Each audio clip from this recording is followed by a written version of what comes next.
भगवान बुद्ध का जब पाटलिपुत्र में शुभागमन हुआ तो हर व्यक्ति अपनी अपनी सांपत्तिक स्थिति के अनुसार उन्हें उपहार देने की योजना बनाने लगा।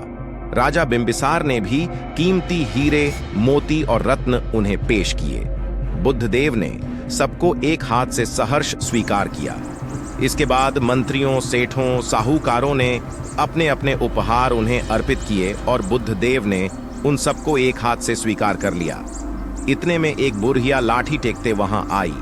बुद्धदेव को प्रणाम कर वह बोली, भगवान, जिस समय आपके आने का समाचार मुझे मिला उस समय मैं यह अनार खा रही थी। मेरे पास कोई दूसरी चीज न होने के कारण मैं इस अधखाए फल को ही ले आई हूं। यदि आप मेरी इस तुच्छ भेंट स्वीकार करें तो मैं अहोभाग्य समझूंगी।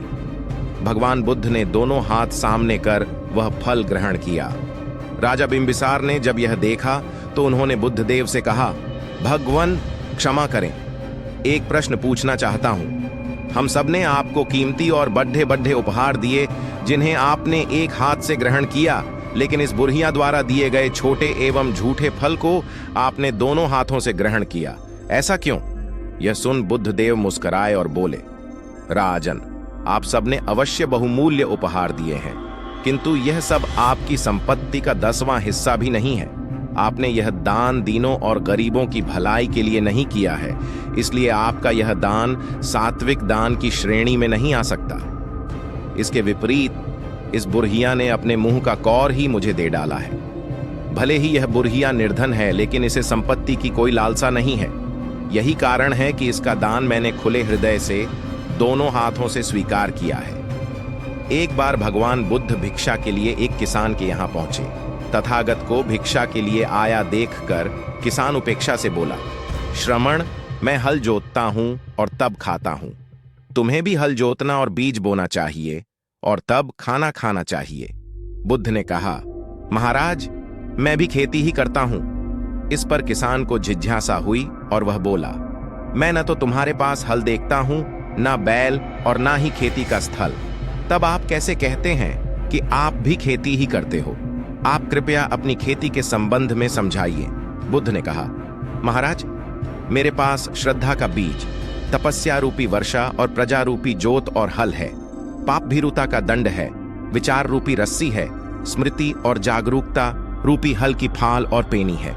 मैं वचन और कर्म में संयत रहता हूँ। मैं अपनी इस खेती को बेकार घास से मुक्त रखता हूँ और आनंद की फसल काट लेने तक प्रयत्नशील रहने वाला हूँ। अप्रमाद मेरा बैल है जो बाधाएं देखकर भी पीछे मुंह नहीं मोड़ता है। वह मुझे सीधा शांति धाम तक ले जाता है। इस प्रकार मैं अमृत की खेती करता हूँ। एक बार बुद्ध से मलुक्य पुत्र ने पूछा, भगवान, आपने आज तक यह नहीं बताया कि मृत्यु के उपरांत क्या होता है। उसकी बात सुनकर बुद्ध मुस्कुराए। फिर उन्होंने उससे पूछा, पहले मेरी एक बात का जवाब दो। अगर कोई व्यक्ति कहीं जा रहा हो और अचानक कहीं से आकर उसके शरीर में एक विषबुज्झा बाण घुस जाए तो उसे क्या करना चाहिए? पहले शरीर में घुसे बाण को हटाना ठीक रहेगा या फिर देखना कि बाण किधर से आया है और किसे लक्ष्य कर मारा गया है? मल्लुक्य पुत्र ने कहा, पहले तो शरीर में घुसे बाण को तुरंत निकालना चाहिए, अन्यथा विष पूरे शरीर में फैल जाएगा। बुद्ध ने कहा, बिल्कुल ठीक कहा तुमने।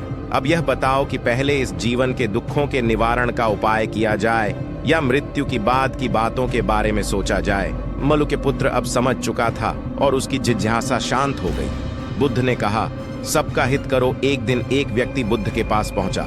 वह बहुत अधिक तनाव में था। अनेक प्रश्न उसके दिमाग में घूम घूम कर उसे परेशान कर रहे थे, जैसे आत्मा क्या है, आदमी मृत्यु के बाद कहां जाता है, सृष्टि का निर्माता कौन है, स्वर्ग नरक की अवधारणा कहां तक सच है और ईश्वर है या नहीं। उसे इन प्रश्नों के उत्तर नहीं मिल रहे थे। जब वह बुद्ध के पास पहुंचा तो उसने देखा कि बुद्ध को कई लोग घेर कर बैठे हैं। बुद्ध उन सभी के प्रश्नों व जिज्ञासाओं का समाधान अत्यंत सहज भाव से कर रहे हैं। काफी देर तक यह क्रम चलता रहा, किंतु बुद्ध धैर्यपूर्वक हर एक को संतुष्ट करते रहे।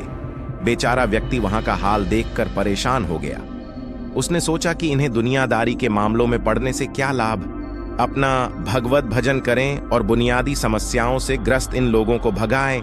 किंतु बुद्ध का व्यवहार देखकर तो ऐसा लग रहा था मानो इन लोगों का दुख उनका अपना दुख है। आखिर उस व्यक्ति ने पूछ ही लिया, महाराज आपको इन सांसारिक बातों से क्या लेना देना? बुद्ध बोले, मैं ज्ञानी नहीं हूं और इंसान हूं। वैसे भी वह ज्ञान किस काम का जो इतना घमंडी और आत्म केंद्रित हो कि अपने अतिरिक्त दूसरे की चिंता ही न कर सके। ऐसा ज्ञान तो अज्ञान से भी बुरा है। बुद्ध की बातें सुनकर व्यक्ति की उलझन दूर हो गई।